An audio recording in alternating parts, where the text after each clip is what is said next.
Welcome to the Benzo Free Podcast, your home for an honest, straightforward, and personal discussion about anti-anxiety drugs, their effects, and how to deal with dependence and withdrawal. Whether you have taken benzodiazepines, Z drugs, or any other tranquilizers, know someone who has, or you just want help dealing with chronic anxiety and insomnia, this is your podcast. I'm your host, D.E. Foster, author of the book, Benzo Free, The World of Anti-Anxiety Drugs and the Reality of Withdrawal. I'm so glad you joined us today. Please stick around and let me bend your ear for a few minutes. It just might feel a little better on the other side.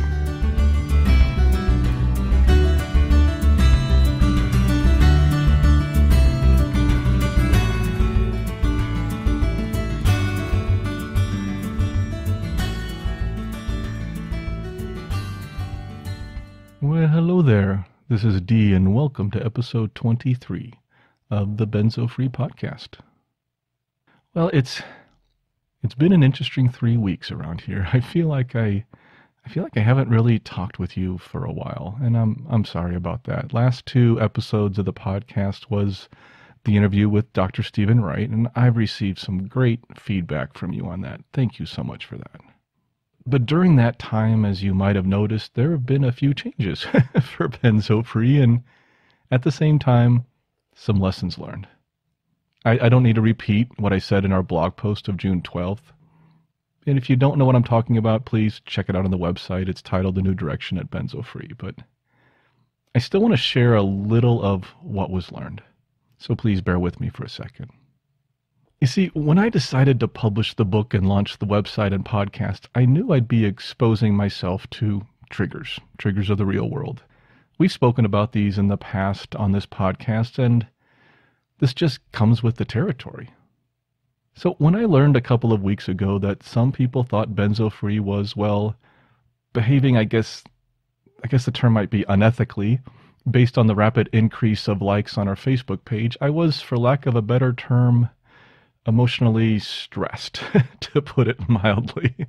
I mean, I wanted to defend myself instantly. I really hate it when my ego takes over and reduces me to toxic thoughts like anger and hurt and that kind of stuff. But these are normal. These are normal human responses to this type of situation.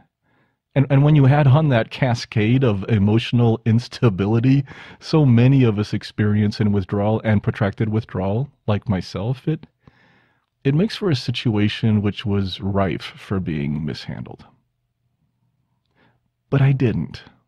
Because when I really looked into the issue and honestly looked at the likes on our page, I saw the basis for the suspicion. In fact, it was staring at me in the face all this time. I still can't believe I didn't really see it or really look into it before. I was just too busy and naive, honestly, to notice it, and that is my fault. I take full responsibility for that. Anyway, when I found out that the cause was Facebook's own advertising services, in the middle of all these emotions, there was this sense of relief, and that surprised me a bit. You know, when I would wake up each morning over the past few months, I had this perverted sense of FOMO in the back of my brain, this fear that I was missing out on something, this fear that there was a comment or a post on another group site or a news article which I would miss and not share, or something going on that I was missing out on our blog or on somebody else's blog or on the news feeds I get or in the science and literature. I was trying to keep ahead of it, and it was a constant struggle and a constant race and a constant stressor in my life. I rarely ever post on my own Facebook page. But when it came to Benzo Free, something I've been building up for the last 5 years or so, I guess I became a lot more obsessive about that and paid a lot more attention to how it was doing. So I decided it was time to step away for a while. I took a week off and took my time to, rationally think about my options. And once I decided that Facebook just wasn't the right place for us right now, everything felt right. The decision was easy for me. So last Friday, I took our Facebook page offline, and I haven't looked back, really. And that brings us to the topic I wanted to hit on in our introduction today. And that is Our rational minds versus our emotional minds in withdrawal. This whole situation could have so easily turned south, so fast for me. During withdrawal, so many of us are overwhelmed by our emotional minds. Many of us had our emotions suppressed during benzo use, and when they came back, stand back because it can be one bitch of a tsunami of feelings. Those who haven't experienced it truly can't relate. Our emotional mind suppresses the rational mind's message. We feel threatened in some way, shape, or form by almost everything, and we react out of a sense of some misguided self-defense.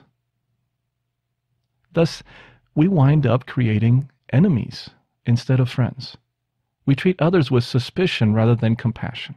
We judge rather than try to understand. And when the world around us is already so divided, it's a perfect storm for doing something stupid. Our world today is all about speed. Social media like Instagram and Twitter and even Facebook are all about quick responses, often without taking the time to even realize what you are saying. We respond from our emotional minds and don't allow any time for our rational minds to kick in. And when you mix this technology with a benzo-addled brain, watch out, bad things happen. So, what can you do? Well, there's a lot you can do, actually. Thank God I learned enough, maybe just enough, during my withdrawal to work through each one of these over the last few weeks. The first thing to do when you have something facing you like criticism, or somebody says something, or something offensive happens to you, or whatever it is that gets under your skin, the first thing to do is to notice, to stop and notice your reactions. In fact, over time, you can even try to anticipate them before they even start. And try to remember that what you are feeling is probably distorted. Your ego is directing the play now, and your ego is not very objective. So try to notice the feelings, try to notice the self-talk, try to notice what's happening in your mind. Second step is step away. This is always a good idea. One of the best lessons I learned from 25 some years in corporate America, when something happens, is to step away. When someone says something mean to me or sends me an email which gets, under my skin, or does something which I feel is unfair, I walk away for a little while. Rarely do we regret holding our tongue during a heated moment. So often in hindsight, we realize that our feelings are maybe out of place or even excessive, and we can respond later once we've calmed down from a more rational state of mind. The third thing is to feel the feelings. Stepping away doesn't mean avoiding the feelings, and this is really important. Suppression of feelings is never the answer. We've talked about this before. Even if the feelings are uncomfortable, allow your body to feel them. They're just feelings, and they won't kill you. If you don't deal with them now, you will have to deal with them later. Trust me. And the fourth is get an objective opinion. Before you do respond to the triggering issue, talk with someone else. Hopefully someone objective to the situation, but someone you can trust, and someone who maybe is more calm. An objective point of view is an amazingly useful tool. It often helps us see the truth in the situation which our temporary emotions have blinded us to. Now, don't get me wrong in this long diatribe of an introduction. Sorry. But emotions are not bad, not at all. The return of emotions, sometimes intense emotions, is one of the things I've relished during my recovery from benzos. Our emotions are what make us human. Without them, we're just robots. Humans feel, and that's a wonderful thing. But when we react based solely on those emotions, solely on our ego's response, is when bad things happen. Allow time for your rational mind to have its say. I think that's enough for the intro. Let's move on. So along with dropping our Facebook page, I'm going to make a few changes to our format too. We will still open with the introduction, as you just heard. Our mailbag isn't going anywhere, and it will follow this. For our Benzo news, well, that's a different story. For some of the same reasons that we took our Facebook page offline, we're going to remove the Benzo news section for now from the podcast. There are some great organizations online which are providing that kind of content, and I'm not sure the podcast or this podcast is the place for that anymore. As for our Benzo Spotlight, it's also gone for now. Again, not sure of its permanent status, but we'll see. Our Benzo Story, well, that's going to remain. That is, as long as I have stories to share. And we have another one for you today, so that's coming up. And of course, our feature will remain. And we will still close out with our moment of peace, but it might even be extended a little bit. Please, let me know what you think of these changes. You decide the direction of this podcast. That is true as much now as it was from the first day we launched this. I brought back the moment of peace because of listener requests. And that goes for all parts of the podcast. This is your podcast, and you definitely have a say in what it sounds like. And just in case you thought I forgot, yes, we need feedback. Questions, comments, stories, suggestions, corrections, submissions, reductions, additions, subtractions, premonitions, volitions, frustrations, affirmations, expectations, rationalizations, reflections, innovations, and yes, since this is a Benzo Withdrawal podcast, substitutions, titrations, hospitalizations, dehydrations, reductions, and or taperizations. No, that's not a real word, but it sounds fun, so I'm keeping it in. Anyway, I need your feedback. This is your podcast, like I said before, and the more content I can share from you, the more benzo-free becomes this community it was designed to be. So please, tell me what you think. Visit our feedback form at benzofree.org/feedback or email us at podcast@benzofree.org. And don't forget to sign up for our mailing list now more than ever, since that has become our primary form of communication at benzofree.org/subscribe.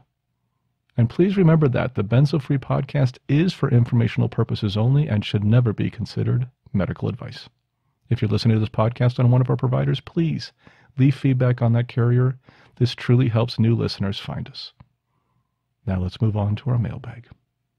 When I posted about the removal of our Facebook page, I received a lot of feedback, and thank you to everyone who has shared their opinions with me.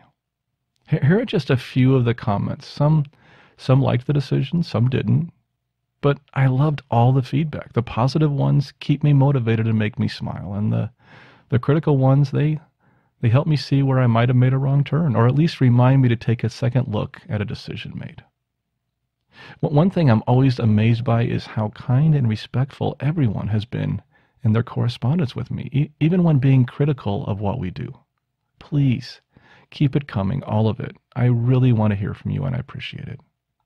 Now, a few of you commented directly on Facebook, including Catherine from Canada, Catherine from the UK, Marcia, and James. I think that's it, but if there were others, I apologize.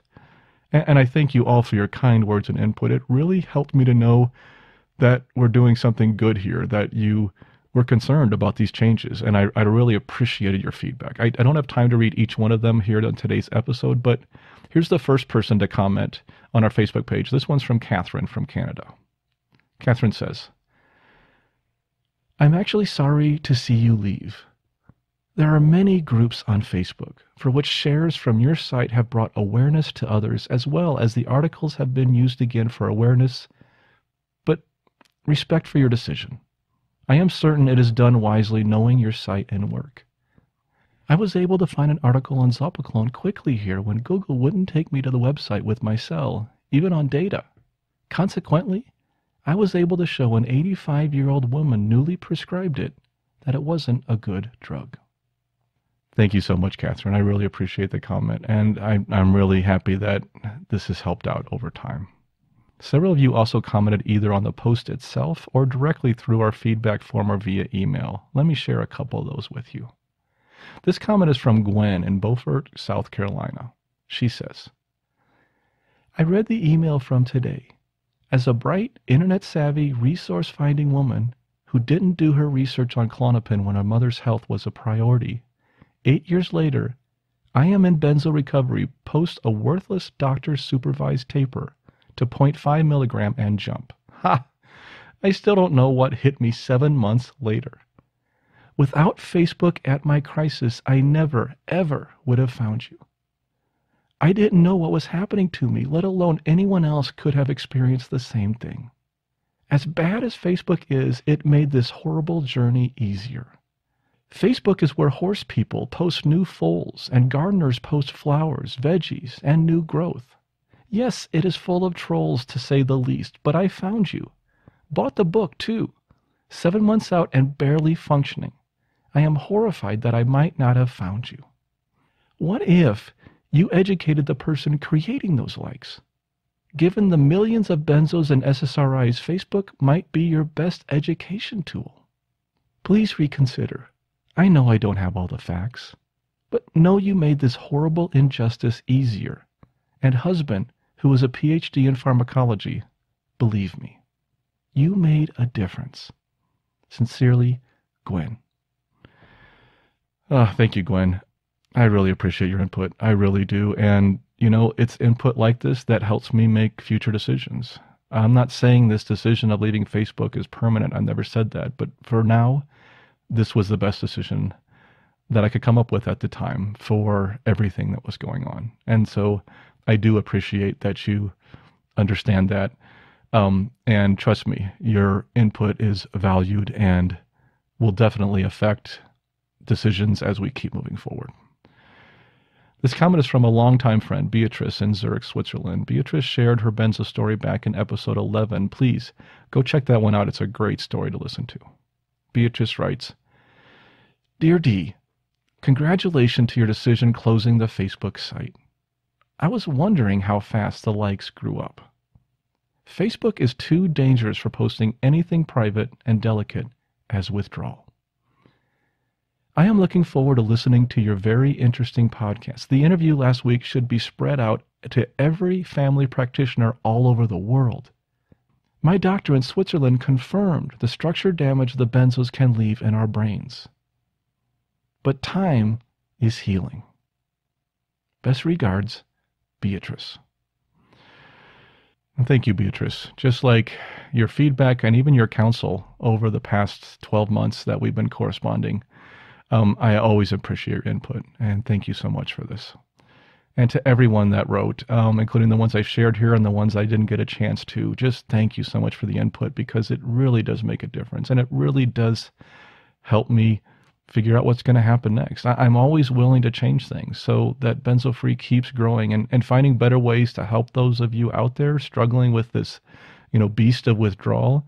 That's the ultimate goal. And if going back to social media at some point is the right answer for helping the most people and helping you properly, then we will reevaluate that. Nothing's permanent here. For right now, this is the right decision. But thank you. Thank you so much for your feedback, and thanks for caring enough to let me know what you think. And that closes our mailbag for today. Now, on to our Benzo story. Today, I have a story from Wendy in Canada. Wendy writes, Hello, Dee. A brief clip of my benzo situation is on YouTube titled Benzos, A Cautionary Tale. I tried the Ashton manual to taper off quite a few years of a Z drug for sleep, Ativan, and then Klonopin. By the 5th week on Dr. Ashton's schedule, I couldn't bear it anymore, and a local doctor sent me to detox. I was there 9 days, shaking and crying, given phenobarbital to prevent seizures. I mentioned about rehab after that in the video. I'm very grateful I've had no pain during withdrawal for maybe a couple of reasons. I've had a yoga practice for about 30 years, and as a massage therapist specializing in craniosacral therapy, I've learned how to invite my body to move spontaneously in any position. Early on when I explored this, I checked my pulse before and after the 15 minutes or so of this unwinding, and it went down by 12 beats per minute. I have a few physical symptoms, brief jelly legs, jitteriness, a feeling of wobbliness, but most are mental, the worst being agitation, anxiety, and repetitious thoughts. It's clear that food sensitivities aggravate my withdrawal symptoms. I try to notice when my gut isn't relaxed and do belly breathing, hoping to enhance digestion. I really like your conversational style in the book.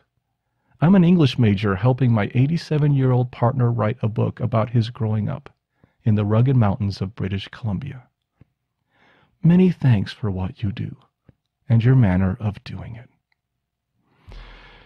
Oh, thank you so much, Wendy, for sharing your story. I'm so glad you had tools already in place which helped you in your recovery. I wish everybody else already had tools like you did to help you get through this. But as you said, those tools don't fix everything. And we still have to deal with the symptoms, and we still have to deal with the anxiety and the agitation and the thinking. I'm so glad that we've had a chance to correspond, and I really hope things improve and keep improving. Thanks again, Wendy, for sharing, and I'll put a link to your YouTube video in our show notes so people can find it. And, of course, don't forget we still need stories, short ones, long ones, even if it's just a paragraph or two. I would love to share it here. Just go to our feedback form at benzofree.org/feedback or email us at podcast@benzofree.org. And don't forget that you can also submit your story in your own voice. And instructions for that are on the feedback page. I've only had one of those so far, and I would love to share some more, and it's really simple to do. All you need is an iPhone or some mobile phone or even just any basic recording device that can record into a digital format. Send me the file, and we're good to go. It's that simple. Let's move on to our feature. Our feature topic today is Perpetual Motion Madness, Excitability Symptoms of Benzo Withdrawal. This is part 7 of our continuing series on symptoms of withdrawal. The symptoms of excitability include akathisia, jumpiness, restlessness, and even restless legs. Akathisia, this is one of the hardest ones for me to spell. When I was writing the book and continuously when working on the website and blog, I would constantly misspell this word. Is it AKI or AKA, or is it THE or THI? There's so many choices. I would often have to Google it just to verify it because a lot of spell checks didn't even recognize the word. But I'm sure you're not tuned in to listen to me harp about spelling. You want to know more about the symptoms of excitability, where they come from, and what you can do about them. So today we're going to move back over to the psychological symptoms category and talk about excitability. We've already discussed anxiety, behavioral, and cognitive symptoms on this podcast, and excitability is the next one. Coming in the following weeks, we will also cover perception, sleeping, and social symptoms. And of course, don't forget the physical symptoms category too, which we'll return to next time when we hit on that side. But for today, excitability is the thing. Are you ready? Are you excited? Sorry, I couldn't help myself. Bad jokes aside. Benzos are classified as minor tranquilizers. They provide an inhibitory effect. We all know that. Well, maybe we don't all know that, but if you don't know that, I'm telling you that now. So they effectively calm the body down when used. That's their primary effect. When we remove them from our system, or even when we build tolerance to the drugs, this calming effect goes away. Also, when we withdraw, the GABA receptors are left in a diminished capacity.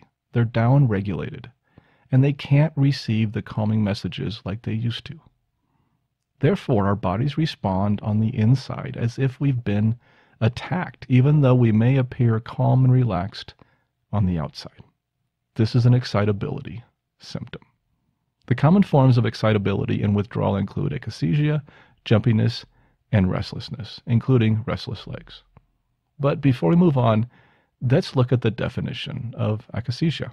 What is akathisia? First of all, there's the pronunciation. Not only do I misspell this, but it's easy to mispronounce too. I've been saying this word for several years now, and when I decided to look it up today just to make sure I was pronouncing it right, I found out I was, but that is just one of many pronunciations like so many other words. It can be akathisia. You can also say akathisia. You can even say akathisia or akathisia. And there's a couple other ones I came across. But for now, I'm going to kind of stick with akathisia. That's the one I usually say, and I'm going to stick with those. Although you might hear me occasionally use the hard A like akathisia. And if I do, I apologize. Let's look at a description from MedPro Disposal, a website. Now, who is MedPro Disposal? Well, it's a medical waste disposal company founded in 2009, but that's not really important now. It may not be an expected source for medical information, but this was probably the most comprehensive page I found on akathisia. Anyway, according to MedPro's website, akathisia is not well understood. Their definition is this: It's a tortuous condition where the sufferer feels an incredible, irresistible restlessness. The feeling creates constant repetitive movements like pacing, rocking back and forth, or swaying. In fact, according to this article, the root of the word akathisia is not to sit. Quite appropriate, I would say. The cause of akathisia is usually either antipsychotic or antidepressant drugs. Yes, this condition is in itself a side effect of psych drugs, a condition called neuroleptic-induced acute akathisia. In fact, first-generation antipsychotics saw this side effect in 50 to 80% of the patients. Other drugs like neuroleptic drugs, antidepressants like SSRIs, SNRIs, and tricyclics can also cause it. In fact, 20% of patients on antidepressants experience akathisia, and 30 to 40% of patients on neuroleptics, a newer type of antipsychotic, also experience this side effect. Another interesting cause is withdrawal from illegal drugs like opioids, cocaine, and barbiturates. There are certain diseases which also can cause akathisia, like Parkinson's, traumatic brain injury, and encephalitis. But when we look at benzos, we notice something. Benzos have often been prescribed to help antipsychotic drug patients manage the symptom of akathisia. Crazy world, isn't this? Unfortunately, this all kind of fits together somehow.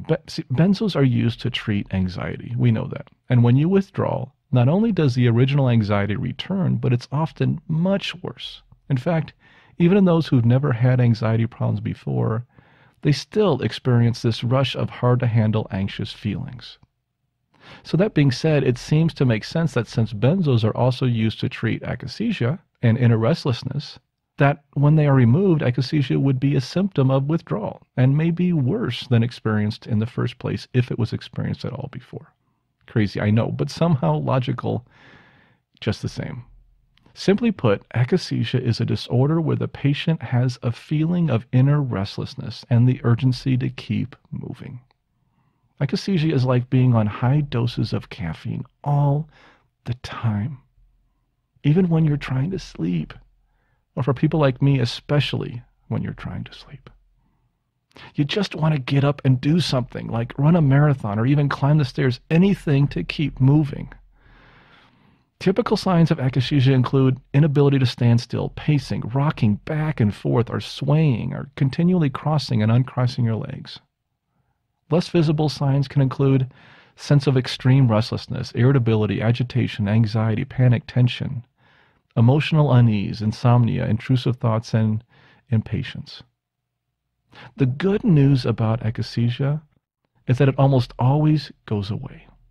But like all symptoms of benzo withdrawal, it can take a while. Another downside of akathisia is that it is often confused with tardive dyskinesia, a similar condition but with some minor differences. Akathisia often affects the trunk and legs the most. That's usually where people feel this restlessness with akathisia. Tardive dyskinesia more often affects the face and arms. Unfortunately, akathisia can also be confused as a symptom of Parkinson's and some other similar diseases. And like everything else related to benzos, which have been around for over 50 years, none of this is new. Akathisia from long-term benzo use has been documented for some time now. A study by H. Peterson and M.H. Lader, aka Professor Malcolm Lader, from 1981 titled Withdrawal from Long-Term Benzodiazepine Treatment showed some interesting results. According to the study, long-term normal dose benzodiazepine treatment was discontinued in 16 patients who were suspected of being dependent on their medication. The withdrawal was gradual, placebo-controlled, and double-blind. In that study, all the patients withdrawn from benzos experienced withdrawal reactions. But of the 22 categories of symptoms tracked, only 3 were found in each and every patient. 1 was anxiety and tension, 2 was bodily symptoms of anxiety, and 3 was agitation and restlessness. Thus, the only non-anxiety category of symptoms found in each and every patient was agitation and restlessness, or akathisia. From my experience talking with so many of you, albeit anecdotally, this is a very common symptom of withdrawal. And unfortunately, it can be a disabling one too. This was a big one for me. It's better now, but I still struggle with it. I get it mostly when I try to nap or in the evening when I'm trying to relax or watch TV, and damn be it. Sometimes when I talk about my experience with benzos, my eyes water a little bit, and I could edit this out, but I'm not going to do that. It's not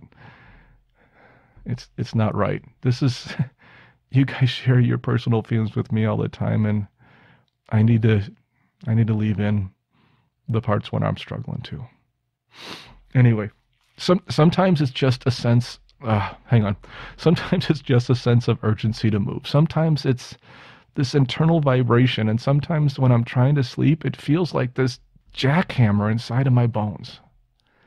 Maybe that sounds familiar to you. I can just lay there some nights, sometimes for hours, and feel the energy pounding through me. And yes, it's better than it used to be, but it's still there. I can't count the number of times that I've had to get up and go do something, even though I desperately wanted to just sit and relax or even sleep. My go-to solution at home, honestly, has been practicing the drums during withdrawal. Thank God I did not have the sound sensitivity that so many of you have had. Otherwise, my drums would not have been a reasonable solution. I have a couple of drum kits in the basement that I'd play for an hour or so when I'd get my akathisia, and I would usually feel better. I found that working through the energy often displaced it or eased it or made use of it, however you want to look at it. If it's in the middle of the night and I don't want to wake Shanna, I might just walk up and down our steps to the basement. If it's nice outside and not too late, I go for a walk. I get up and I move. The fact that the akathisia increases when I'm tired is the most frustrating part. And I'm sure it is for so many of you. Getting a good night's sleep is a true struggle in withdrawal. How do you nap or sleep at night if your body is still running a marathon inside of you? I would frequently fall asleep and then jolt myself awake, and then I'd fall asleep again. Lather, rinse, repeat. On the bright side, it is a symptom that my wife can see. I mentioned this in my book. This may seem like a little thing, but if you've been through withdrawal and you felt the doubt or disbelief of family and friends about the severity of your condition, having a visible symptom can be a wonderful thing. Unlike rashes or benzo belly, most of the symptoms of BWS are invisible to others. So when my wife tells me in the morning that I was jittery and jolting throughout the night, at least I have a witness. It's not a big win, but I'll take it. Restlessness and restless legs can also be part of akathisia or a separate symptom entirely. As for restless leg syndrome, it shares similar symptoms to akathisia, but it's a very different condition. Still, they can both be caused by the same cause, psychiatric drug use, including benzodiazepines. Jumpiness or reactive movements are also linked in common in withdrawal. Some of this may be tied to hypersensitivity and can be a reaction to various stimuli. But when we all have this energy running through us with akathisia, we are jumpy, and this is a common side effect. Like most symptoms of benzo withdrawal, there is no real cure. It will go away in time, but until then, we have to find ways of managing it. One of the best management options I found was exercise. Your body wants to move, and so my opinion is, let it. Like many of us, I would sometimes need motivation to exercise regularly. This was the case before benzos, and during withdrawal, it was still a struggle, but it was different because I realize that some of you can't exercise during withdrawal for a number of factors, including locked up muscles or chronic pain or confusion or even muscle tics or spasms or seizures. There are even a few who say exercise makes their symptoms worse, and for those, it would be wise to avoid it during this time. You know what's best for your recovery. But for those who can, most say that exercise can be a big help. And for those of us dealing with the joys of akathisia and restlessness, it solves several problems at once. It helps work out the energy rushing through our systems. It helps us be healthier overall, and it even helps clear out our minds. I exercise as much as I could during withdrawal, reasonably speaking. I'm definitely not an athlete by any means. Like I said earlier, I struggle with the motivation to exercise almost every day. But when the akathisia kicks in, the decision becomes a bit easier. I have to move. I just have to. So I might as well put that energy to good use. Unfortunately for me, as I said earlier, it often hit me when I was trying to rest or relax. And that just isn't the time you want to exercise.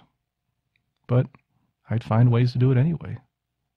Unfortunately, we are not always in a position where we can exercise or work out these demons. Perhaps you're in a meeting or at school or on a plane or trying to watch a movie on a date. Not good places to stand up and start running in place. The joys of benzo withdrawal. Another option for managing this is to look at what you eat. Many people in withdrawal can tie their symptoms of akathisia with what they've eaten or drank. Caffeine can be a big factor. Sugar can be a big factor, or a lot of carbs. So if you're getting that symptom a lot, try to maybe start journaling. Start to track what you're eating and start to track your symptoms. And start to try to figure out maybe what the cause is. See if there's a trigger. See if there's something that kicks you into this. For me, sometimes I think there was a food that was triggering it and I could kind of manage it a little bit. Other times, I have to admit, it just came on. And I don't even know where it came from. But only you can figure that out for yourself. So, test it. A little bit of trial and error never hurts. Find out if maybe diet can help you manage this a little better. If it even reduces it by 10 or 20%, that could be huge. But like all symptoms of benzo withdrawal, this one is manageable. I still have this. It still comes and goes with my waves, and I still deal with it. But it is milder. And I've learned to work around it. And so can you. That wraps up our feature. Let's move on. And let's touch for 30 seconds on our disclaimer. This podcast is for informational purposes only and should not be considered medical advice in any way. The host of this podcast is not a medical professional, nor is he engaged in rendering medical, health, or psychological advice, nor any other kind of personal or professional services. The views and opinions expressed by our listeners and interview guests on this podcast, whether read from textual submissions or presented in their own voice, do not necessarily reflect those of the Benzo Free podcast or of its host. Withdrawal tapering or any other change in dosage of benzodiazepines, nonbenzodiazepines, or any other prescription drug should only be done under the direct supervision of a licensed physician. Our full disclaimer can be viewed on our website at benzofree.org/disclaimer. Now, before we ease into our moment of peace, I want to share a very short story to provide a bit of background on our mantra. Feel free to relax and start to get into the mindset for meditation as you listen. This is a story which has several possible origins. Some claim it was a fable written by Persian Sufi poets. Others say its origin was Jewish folklore and is a story of King Solomon, although it's not recorded in the Bible. It doesn't really matter the origin. It is attributed to many sources because its message is so universal. Although the story varies based on its perceived origin, the core message is the same. The story goes something like this. Once there was a king. This king heard about a ring, which when looked at, would make a happy man sad and a sad man happy. He asked his advisors to find this ring. When they returned, they handed a gold ring to the king. The king looked upon it, saw the inscription, and realized they had succeeded. Inscribed on the ring were 4 simple words. This too shall pass. If you feel good, at some point that good feeling will end. If you feel bad, at some point that bad feeling will end. Life is about equanimity. It's the inherent ebb and flow of fortune and failure. And trying to stop it is like trying to hold back the tide. And that brings us to our closing. Our moment of peace. It's just a few minutes and it's an opportunity to quiet your mind a bit before you return to the chaos of the real world. The way this works is that I will give you a brief introduction, perhaps a suggestion of something to focus on, Then I'll play a soft bell which will indicate the start. This will be followed by another soft bell which will indicate the end. And that will be the end of the episode. Feel free to continue to meditate if you choose. If not, continue on with your day. Please remember to only do this exercise if you are in a safe place. If you are in a place that is not safe to close your eyes and meditate, then please wait and do this later. Today I ask you to find a quiet place. Perhaps it's a remote spot of your house or a storeroom at work, or even just sitting in your car in the middle of a parking garage. It doesn't matter where. Just find a place where you can spend some time and completely let the world go by without you for a while. So let's get started. Close your eyes and relax. Take a deep breath in. Hold it for a second. And let it out slowly. Let's do that again. Take a deep breath in. Hold it for a second. Let it out slowly along with all the stress of the day. One more time. Take a deep breath in. Hold it for a second. Then let the breath out slowly, relaxing your entire body. Now just breathe slowly and naturally.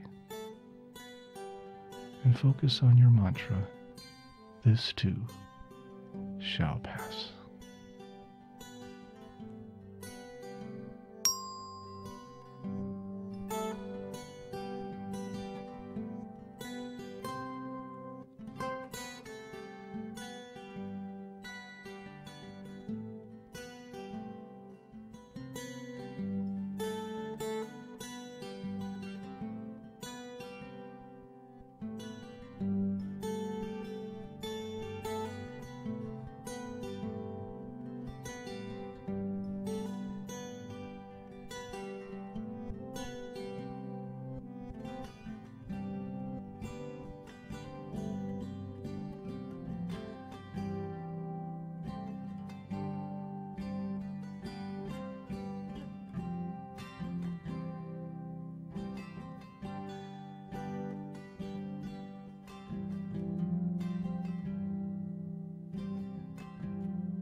Our next episode is episode 24, and it will be released next Wednesday. Thank you again for joining me today, and please let me know how we did. Keep calm, taper slowly, and take care of yourself. I'll see you next time.